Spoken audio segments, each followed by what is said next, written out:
Hey everyone, hope you're doing well. The most recent inflation report was just released, and what I want to do in this video is keep it as plain English as possible and give you all the important numbers, as well as give you my thoughts on what this means for tomorrow. Because remember, the Federal Reserve meets tomorrow and they will use data just like this to make decisions for their interest rate policies and potential interest rate changes. But we will talk about that here in a sec. First, let me give you all the important numbers. As always, my name is Derek and I got my degree in finance, so you don't have to. Here are the numbers. So CPI inflation was actually up from last month, 0.1%. So not a huge increase, but it's still accelerating when we want it to decelerate. It is currently sitting at 3.1%. Now the Federal Reserve cares more about core inflation. The difference between CPI and core is that core inflation removes volatile assets like food prices and energy prices. So you and I, we feel CPI inflation more when we go to the gas station to fill up our cars or go to the grocery store, which are things that everyone has to do.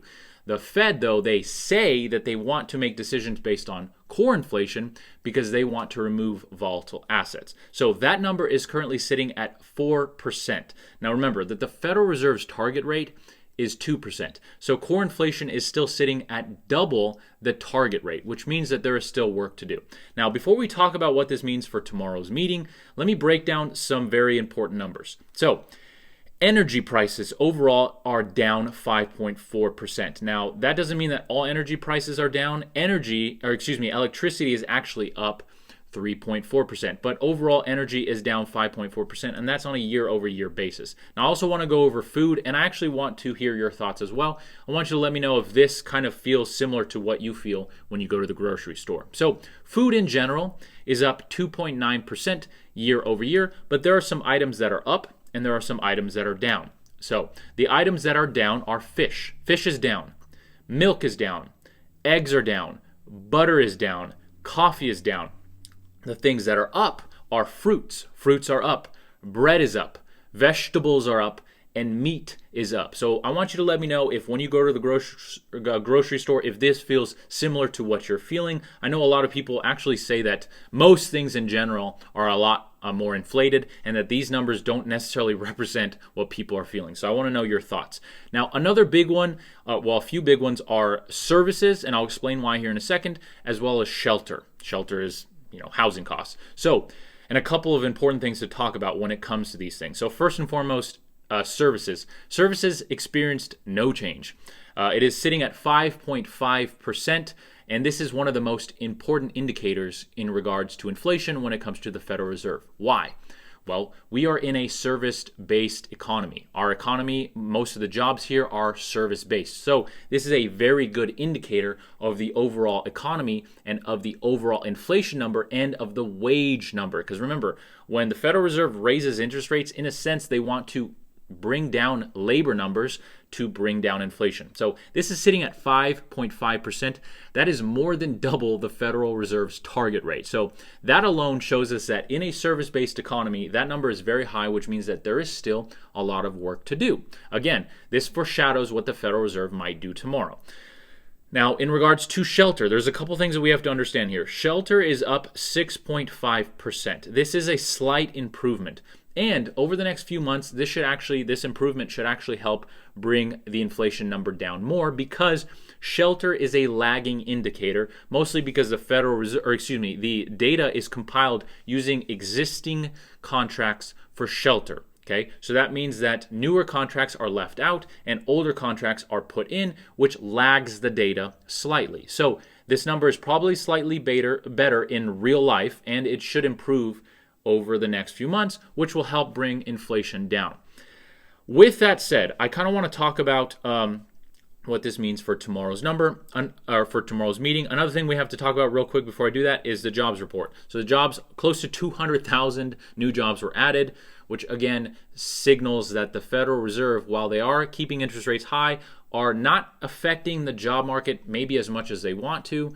And it's probably one of the reasons why inflation is still high. Because remember, the Federal Reserve has a lever, basically, and they pull this lever that is interest rates. And when they pull the lever down, the economy booms. When they push the lever up and they raise interest rates, they want jobs to come down because less money circulating in the economy means lower prices. So now that you have all the data, what does this mean for tomorrow's meeting? Well, it means a couple of things. One, it means that the fight is not necessarily over.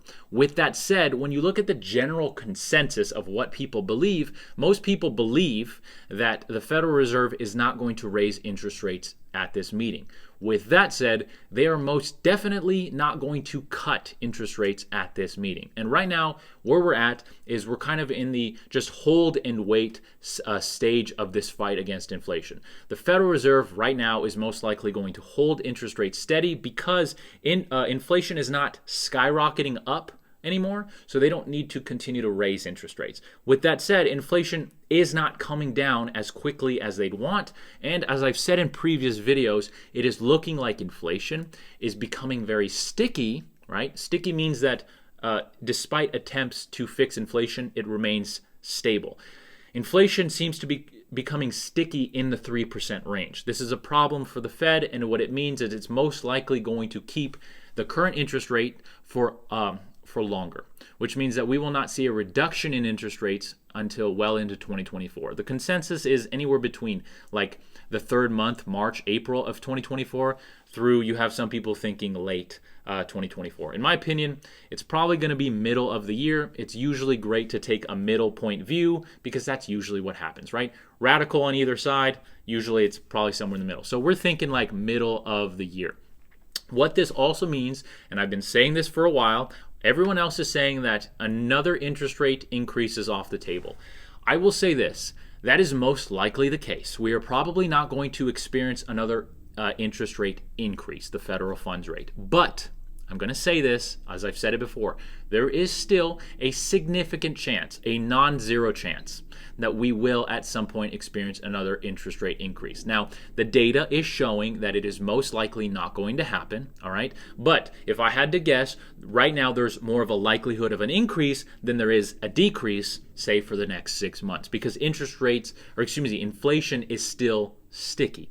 So that's the data. I don't want to drag this video out too long. We're going to have to wait till tomorrow to see what the Federal Reserve is going to do and what the Chairman Powell is going to say, but most likely expect no change up or down in interest rates, in the federal funds rate, and just looking into the future as best as we can, which is what we can presume, not assume. We presume based on data. Looking into the next 6 months, we're probably going to remain in a high interest rate environment, and we'll see Fed interest rate cuts sometime middle of next year. And that is, barring some major recession or some major change that will cause the Federal Reserve to have to pivot sooner. But excluding that, we're looking middle of 2024. If this video was helpful, please consider subscribing. This is a relatively new YouTube channel, and it's something that I'm very passionate about, and I want to share with you guys for many years to come.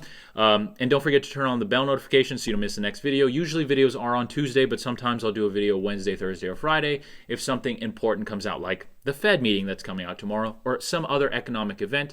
We also talk about investing here, personal finance, budgeting, everything that has to do with finance, because it's a topic that I absolutely love, and it's a topic that I think we need better information on the internet, and I hope to provide that here for you guys. So again, I hope you have a fantastic rest of your day, a fantastic rest of your week, and I will see you in the next video. Take care.